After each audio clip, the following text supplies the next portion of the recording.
Une personne sans référence, un bon matin devient une légende. Namesana nangate koyebanae. Les courtes prières en public et les résultats sont magnifiques. C'est qu'elle est nanga kogumenana aussi. Il m'appelait, je le sais. Likabwezo pela katinanga. Namituni pona nini. Ezo umela. Bonjour chez vous, que Dieu vous bénisse encore, fidèles téléspectateurs. Nous sommes dans la joie d'être encore avec vous et je crois que la grâce de Dieu ne cessera pas d'abonder également dans vos vies et dans tout ce que vous êtes en train de faire. Que Dieu soit béni pour cette étude biblique qu'on a commencé il y a quelque temps, intitulée Redécouvrir la personne de Jésus-Christ. Redécouvrir la personne de Jésus-Christ. On est en train de faire cette étude biblique en se basant principalement sur les livres d'Apocalypse, chapitre 1, chapitre 2, chapitre 3. Alors, l'objectif est de nous aider à connaître en profondeur notre Seigneur Jésus-Christ, mais aussi nous permettre ou nous donner la possibilité d'avoir plus de certitude ou nous exhorter à avoir plus de certitude et de confiance en Jésus-Christ à cause de la personne qu'il est. Alors, c'est comme ça qu'on a commencé à faire ces quelques études en démontrant un certain nombre de points sur comment Christ est présenté dans Apocalypse en quelque sorte. Alors, c'est comme ça que nous avions, pour la première fois, dit que Christ était présenté dans Apocalypse comme étant dans la gloire céleste. En second lieu, nous avons vu avec vous que Christ était présenté comme le témoin fidèle, le premier-né de mort, le prince de roi de la terre. Et en troisième lieu, c'est ce que nous avons vu dernièrement, on avait vu que Jésus-Christ est présenté comme étant l'alpha et l'oméga, le tout-puissant. Alors, pour ces tranches, nous allons ajouter la quatrième présentation de Christ. Donc, on verra la quatrième et la cinquième. Alors, c'est quoi la quatrième manière ou la quatrième façon dont Christ est présenté dans Apocalypse? Christ est présenté comme étant les vivants. Jésus est présenté dans Apocalypse comme étant les vivants. Alors, prenons le Saint-Livre, prenons le Saintes Écritures pour voir effectivement comment est-ce que Christ est présenté comme les vivants. Si vous prenez avec moi le livre d'Apocalypse, chapitre 1, au verset 18, la Bible dit ceci. « Et le vivant, j'étais mort et voici je suis vivant au siècle des siècles. Je tiens les clés de la mort et de ces jours de mort. » Il dit « J'étais mort et voici je suis vivant au siècle des siècles. » C'est Jésus qui parle de lui-même comme étant celui qui est vivant au siècle des siècles. C'est par là que nous avons tiré cette idée au fait d'évoquer une quatrième présentation. Je ne dis pas que il faudrait suivre l'ordre chronologique. Il faudrait impérativement suivre cet ordre. Non, non. L'ordre n'a rien à voir. Je juste pu trier, prendre les éléments comme ça et faire une classification pour nous permettre d'avoir une compréhension beaucoup plus claire. Toujours au même sujet, lorsque vous allez dans Apocalypse chapitre 2, le verset 8, la Bible dit « Écris à l'ange de l'église de Smyrne, voici ce que dit le premier et le dernier, celui qui était mort et celui qui est revenu à la vie. » Donc, celui qui était mort et celui qui est revenu à la vie, c'est celui-là, le vivant. Donc, dans le contexte du message de Christ à l'église de Smyrne, il a également évoqué cet aspect de choses sur sa présentation, étant celui qui était mort et qui est revenu à la vie. Nous allons le voir beaucoup plus loin, comment est-ce que cela était important, surtout pour le contexte de l'église de Smyrne, eu égard à tout ce qu'ils étaient en train, à quoi ils passaient. Donc, en fait, ici, lorsque nous disons que Jésus-Christ est présenté comme le vivant, donc nous sommes en train d'affirmer la mort et la résurrection de Jésus. Nous sommes en train d'affirmer la mort et la résurrection de Jésus. C'est-à-dire, ce ne sont pas des théâtres, ce ne sont pas des mises en scène ou des fables qu'on nous raconte. Non. c'est la réalité. C'est-à-dire que à un certain moment de l'époque de l'univers, Jésus-Christ a connu la mort et par la suite, c'est Jésus fut ressuscité. Donc, il est en vie. Lorsque vous regardez les évangiles, que ce soit les évangiles synoptiques, Matthieu, Marc, Luc, ou que ce soit Jean, ces évangiles, en quelque sorte, confirment tous la mort de Jésus-Christ. Comment est-ce qu'il a été trahi par Judas? Comment est-ce qu'on l'a pris, on l'a ramené jusqu'à la croix? Comment est-ce qu'il fut condamné alors qu'il était innocent? Lui qui n'a point commis de crime. Il fut jugé à telle enseigne que Pilate n'a rien trouvé de mal en lui. Il a dit non, il se détache. Il lave ses mains, il sort de cette affaire. Mais malgré tout cela, les autres n'ont pas été interpellés. Ils se sont décidés de le torturer. On lui a fait porter la croix. On l'a placé à la croix. On a troué ses mains avec des clous. On l'a rattaché à la croix, alors qu'il est écrit « Maudit soit quiconque est pendu au bois », c'est-à-dire qu'il est devenu malédiction. Les Juifs l'ont considéré comme étant une malédiction. À telle enseigne qu'il a demandé de l'eau, on lui a ramené la vinaigre. Jusqu'à ce qu'il cria, il remit son esprit au Père. Il a connu cette souffrance.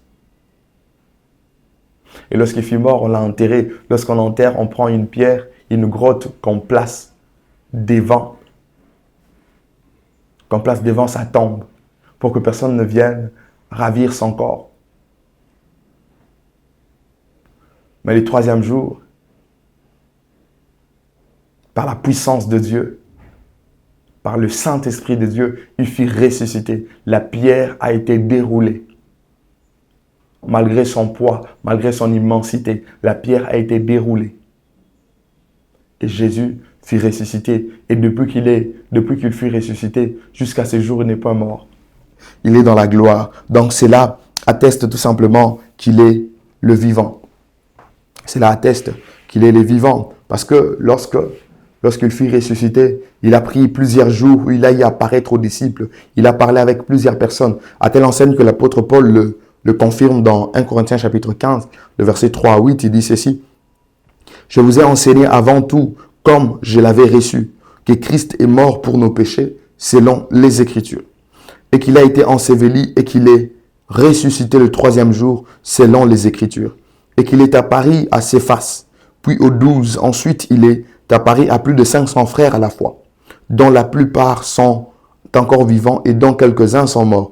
Ensuite, il est apparu à Jacques, puis à tous les apôtres. Après eux tous, il m'en est aussi apparu à moi comme l'avortant. » Imaginez que même après son ascension au ciel ou vers le Père, l'apôtre Paul le dit, qu'il lui est également apparu comme à l'avortant. C'est-à-dire que Christ est réellement vivant.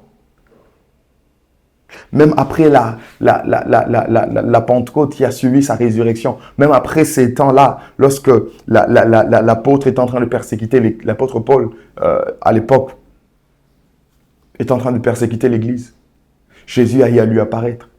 C'est pour attester qu'il est vivant. Lorsque nous disons que Jésus est vivant, ce n'est pas de la blague qu'on est en train de faire, mais ce sont des choses vraies que nous sommes en train d'annoncer, parce qu'il est maintenant à la droite du Père. Il est le vivant. La Bible le dit dans Hébreux chapitre 10, le verset 18. Lui, après avoir offert un seul sacrifice pour le péché, s'est assis pour toujours à la droite de Dieu. Il est à la droite de Dieu. Il n'est pas mort. Et lorsque vous lisez Romains chapitre 8, le verset 34, la Bible dit « Qui les condamnera ?» C'est-à-dire les élus de Dieu. Qui le condamnera? Christ est mort bien plus. Il est ressuscité et il est à la droite de Dieu. Il intercède pour nous. Jésus est le vivant. Mais lorsque nous disons que Jésus est le vivant, quelle est la leçon que nous pouvons, ou quelles sont les leçons quelle est la leçon que nous pouvons en tirer en quelque sorte? La leçon à tirer du fait que Christ est présenté dans Apocalypse comme étant le vivant est celle-ci. Jésus a la suprématie sur les souffrances et les tribulations de ces mondes. Oui, j'aimerais dire à quelqu'un, j'aimerais dire à un chrétien que ton Seigneur, celui en qui tu as crié, celui à qui tu as donné ta vie, il a la suprématie sur les souffrances, sur les tribulations de ces mondes. Il en a la suprématie.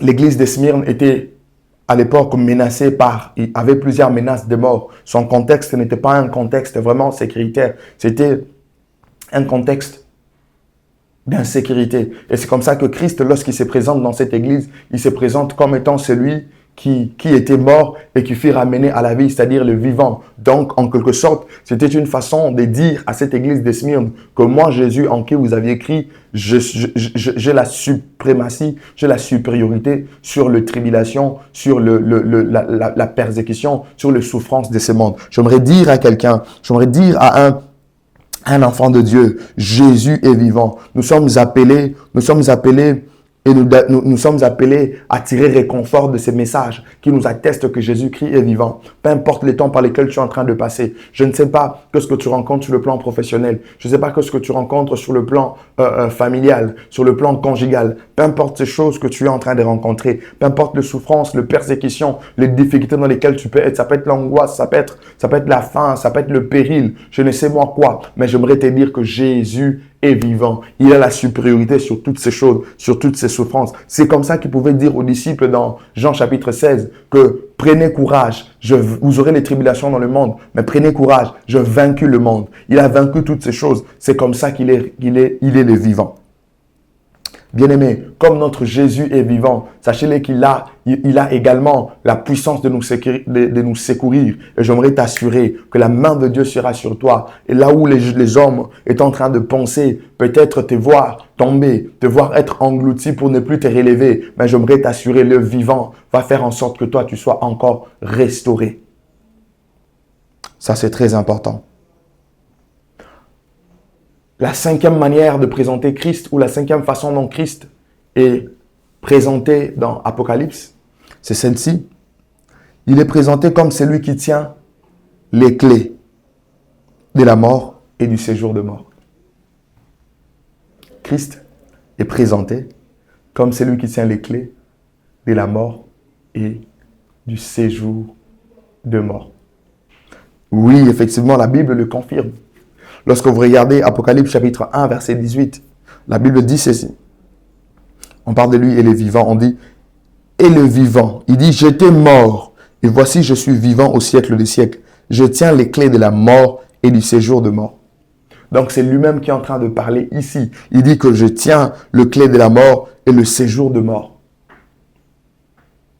Je tiens les clés de la mort et du séjour de mort. C'est comme ça que Christ est présenté. C'est comme ça que lui-même est en train de parler. Il parle de sa personne, il affirme, il confirme qu'il tient les clés de la mort et du séjour de mort. La mort et les séjours de mort peuvent parfois être considérés comme synonymes dans des contextes bien particuliers. Mais ici, lorsque nous parlons de la mort, nous sommes en train beaucoup plus de voir l'aspect physique de la mort, c'est-à-dire le détachement de ces corps, de l'âme et de l'esprit. C'est ça la mort que nous sommes en train de... C'est ça la mort que nous sommes en train d'évoquer ici, ça se rapporte au physique. Et lorsque nous parlons de séjour de mort, en quelque sorte, de l'hébreu, on parle de Sheol, de grec. De grec, on parle des Hadès. En quelque sorte, c'est une région souterraine. C'est une région souterraine. C'est comme ça que nous parlons même de l'enfer, où cela est assimilé en quelque sorte à l'enfer. S'il faut vous parler un tout petit peu de ces jours de mort, c'est que avant que Christ ne puisse mourir à la croix et qu'il ne soit ressuscité, tout le mort partait, les âmes de tout le mort allaient vers le séjour de mort. Ils étaient là-bas. Et dans ces morts, pour ceux qui marchaient avec droiture, ils étaient sur le sein d'Abraham, tel que Luc chapitre 16 l'illustre. Et ceux-là qui n'étaient pas dans la droiture, qui n'étaient pas avec Dieu, étaient dans un tourment éternel. Ils étaient dans le tourment. Mais depuis que Christ est mort à la croix, parce que la Bible nous démontre, la Bible nous fait comprendre que lorsqu'il est mort, il était allé également prêcher les esprits en prison. C'est comme ça que lorsqu'il fit ressusciter plusieurs des saints, ont eu à apparaître dans la ville sainte, ils furent également ressuscités. Et à ce jour, le séjour de mort n'est plus que pour ceux-là. N'est plus que pour ceux-là qui n'ont pas Christ en eux. Qui attendent leur jugement. Parce que ceux qui ont Christ en eux, lorsqu'ils meurent aujourd'hui, ils partent déjà dans un lieu de repos au ciel vers Dieu. Ce n'est pas encore la félicité dans son intégralité, mais déjà ils sont dans les repos, ils sont dans un endroit vraiment d'aisance. Et lorsque nous parlons de séjour de mort, oui, comme je l'ai dit, cela se rapporte beaucoup plus au lieu où les âmes vont se retrouver. Mais ce qui m'intéresse de plus ici, c'est que Jésus est en train d'affirmer qu'il détient les clés de la mort et qu'il détient les clés de séjour de mort. Mais qu'est-ce que cela veut effectivement dire? Lorsqu'il dit qu'il détient les clés de la mort et les clés de séjour de mort, cela veut dire qu'il exerce un contrôle sur la mort et le séjour de mort. Il est le seul capable de ressusciter le mort. Lorsqu'on dit que Jésus détient les clés de séjour de mort et de la mort, ça veut dire qu'il exerce un contrôle sur la mort. C'est lui qui exerce le contrôle sur la mort et le séjour de mort. C'est lui qui peut faire mourir, celui qui peut ressusciter. C'est-à-dire que c'est de Jésus. C'est Jésus qui décide de quand un homme peut vivre et de quand un homme peut mourir. C'est Jésus qui a le dernier mot. C'est Jésus qui exerce l'autorité suprême dans cette matière. C'est comme ça qu'il peut dire qu'il détient les clés de la mort et du séjour de mort. Mais quelle est la leçon que nous pouvons en tirer lorsqu'il dit qu'il détient les clés de la mort et du séjour de mort? La première leçon que nous pouvons tirer de ce que Christ est par rapport à la détention de clés de la mort et du séjour de mort, c'est que nous chrétiens, nous enfants de Dieu, nous qui sommes en Jésus, nous ne devrons point avoir peur de la mort. Oui, nous ne devrons point avoir peur de la mort. Quelqu'un va dire, oui, vous dites que nous ne devrons pas avoir peur de la mort. C'est-à-dire qu'on accepte de mourir tout de suite. Ce n'est pas ce que j'ai dit. Mais j'ai dit que nous ne devrons point avoir peur de la mort. Ceux-là qui ont peur de la mort, ce sont ceux-là qui n'ont pas d'espérance. C'est ceux-là qui n'ont pas de certitude de leur éternité. C'est ceux-là qui n'ont pas de certitude par rapport à leur avenir dans l'éternité. Mais ceux qui sont en Christ ont toutes les garanties possibles. Ceux qui sont en Christ ont toutes les certitudes possibles. C'est comme ça que vous allez voir même l'apôtre Paul qui parle clairement dans Philippiens chapitre 1, versets 21-25. Il nous fait comprendre que la mort est un gain pour lui. Il nous fait comprendre que la mort est un gain pour lui. C'est-à-dire, il trouve d'ailleurs plus d'importance à mourir par rapport à ce qu'il attend dans l'éternité que de rester dans le monde physique.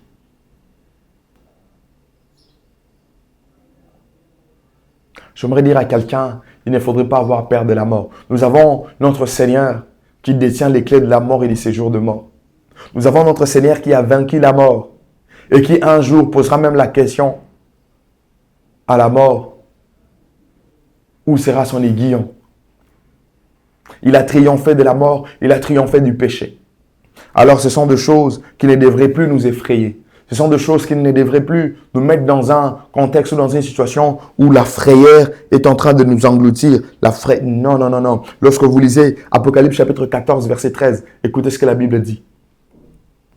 Et j'entendis du ciel une voix qui disait, écrit, heureux dès à présent le mort qui meurt dans le Seigneur.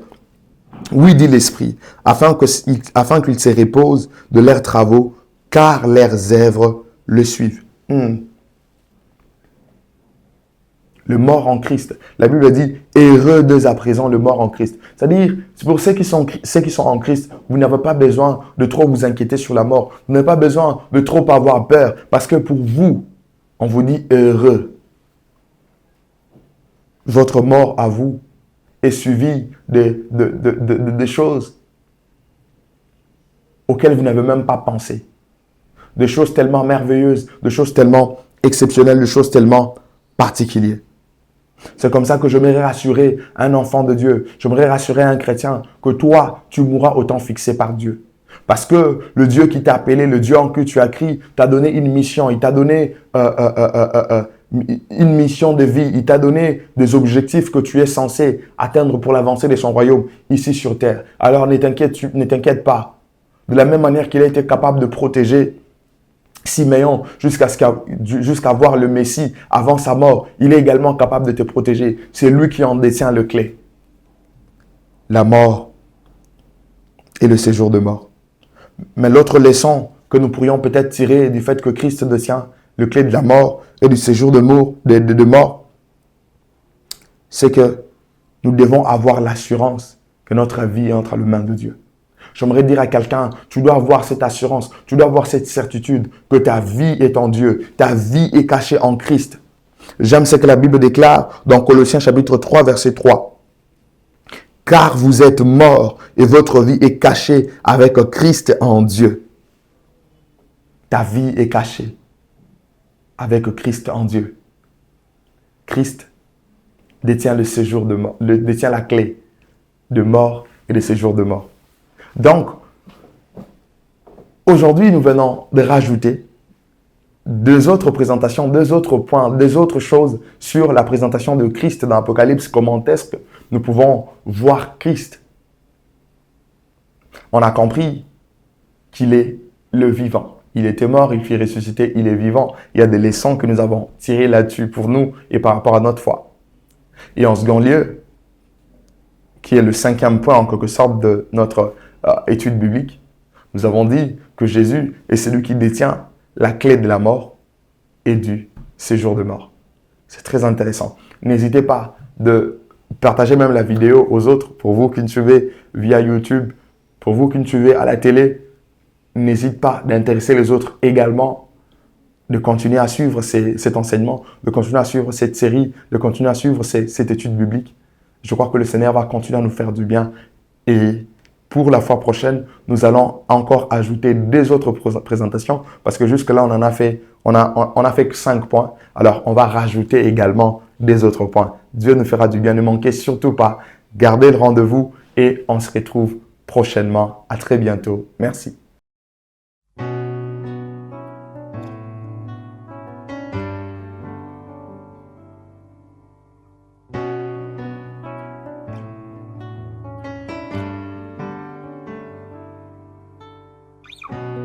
Une personne sans référence, un bon matin devient une légende.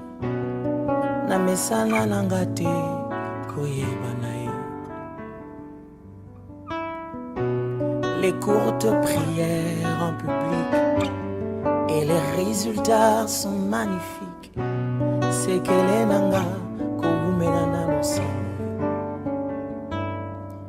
Il m'appelait, je le sais. Likabwezo pela katinanga na mituni pona nini ezo umela